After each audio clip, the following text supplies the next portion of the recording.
Box and whisker plots are a way of displaying data. They show the range or spread of scores from the lowest, with a dot at the end for the lowest and a dot at the other end, on the right hand side for the highest score. They have two horizontal lines, which are called the whiskers, and then a rectangle in between those, which is called the box. The line that's vertical inside of that rectangle is always representing where the median, the middle score is. So the other lines that are vertical are representing what's called the lower quartile and the upper quartile. So what are the quartiles about? They split the data into four parts or quarters, and this can be represented via percentages. So you've got 0% of scores here. Below that, then you've got 25% of the scores between the lowest score and the first quartile. Then you've got another 25% between there and the median, because the median is halfway, so you've got 50% of the scores below it and 50% above it. And the next quarter of scores along, wherever that takes you to, is called your upper quartile, and then 100% of the scores are below the maximum score.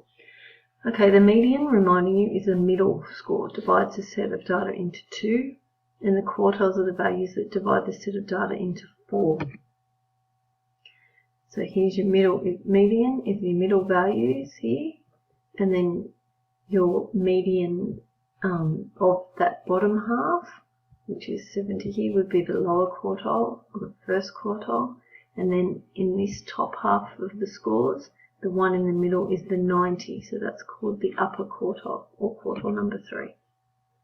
So the first quartile is referred to as the lower quartile, and it can either have the capital Q with a small lower 1, or the capital Q with a capital L, representing L for lower.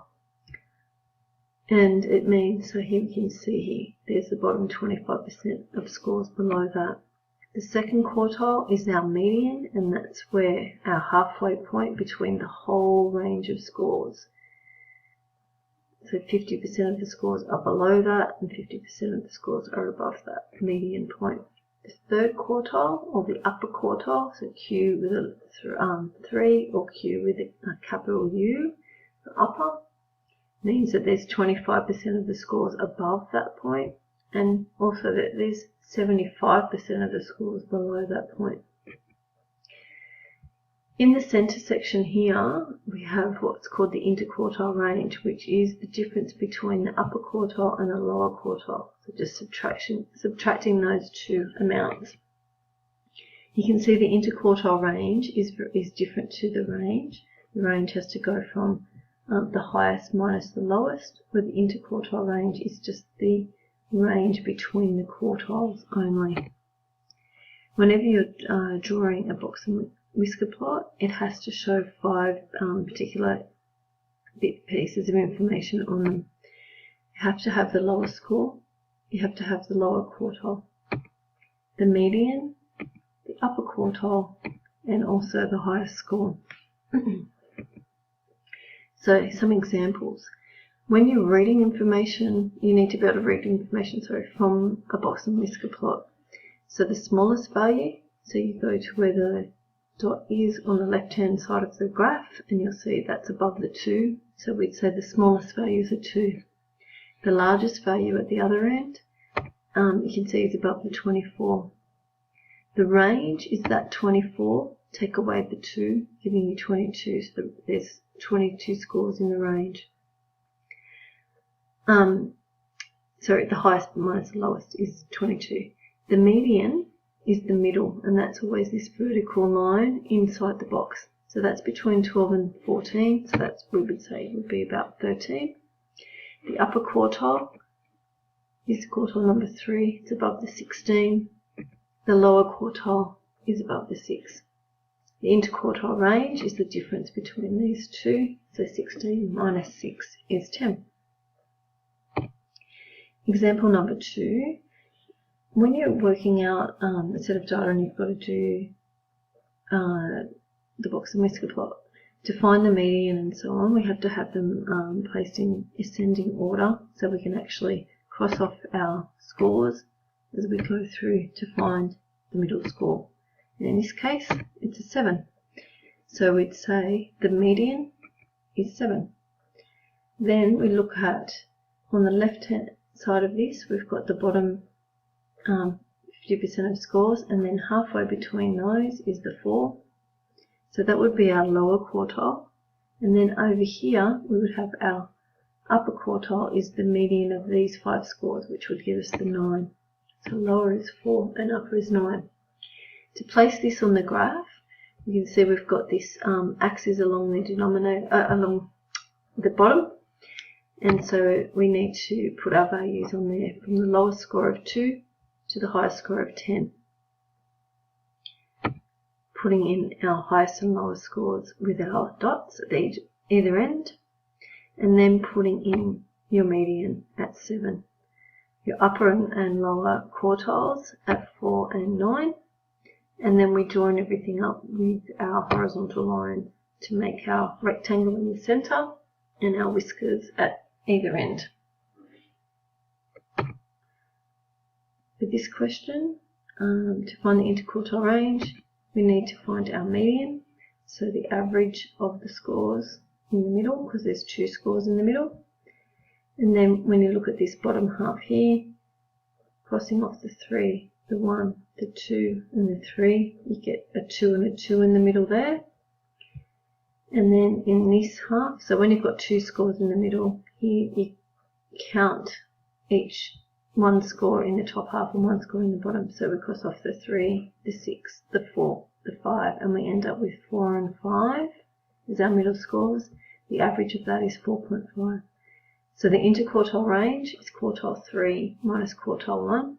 4.5 minus 2 is 2.5. We also need to interpret information from box and whisker plots.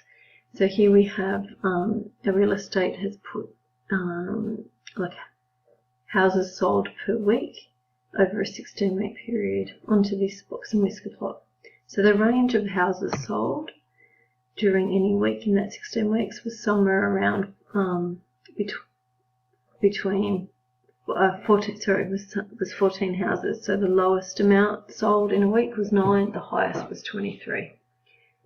The interquartile range, we'll have to say about 18.5 minus 11. I know you can't sell half a house, but in terms of the data, the interquartile range is about 7.5 houses.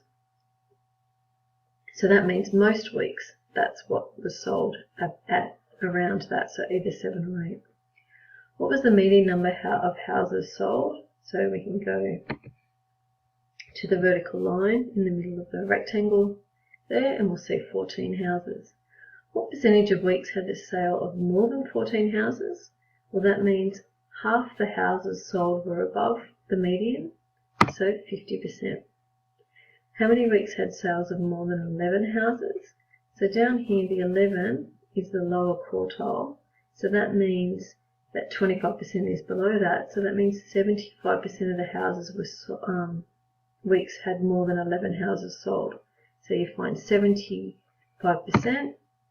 of that 16 weeks, so 75% times 16, and you get 12 weeks. So 12 weeks they had houses of more than 11 houses sold. You can also have more than one box and whisker plot on a graph, on a set of axes, and they can be drawn vertically or horizontally. So this can help you compare different bits of information. So here you might say year 11, if people, for absentees, 50% of the absentees are between 6 and 7 days, so it's kind of squashed up there. So you can say the median number of days is highest for year 11, but the range is quite high. You can see that's got the most range with year 11 and year 12. Well, the median number of days in year 9 is 3.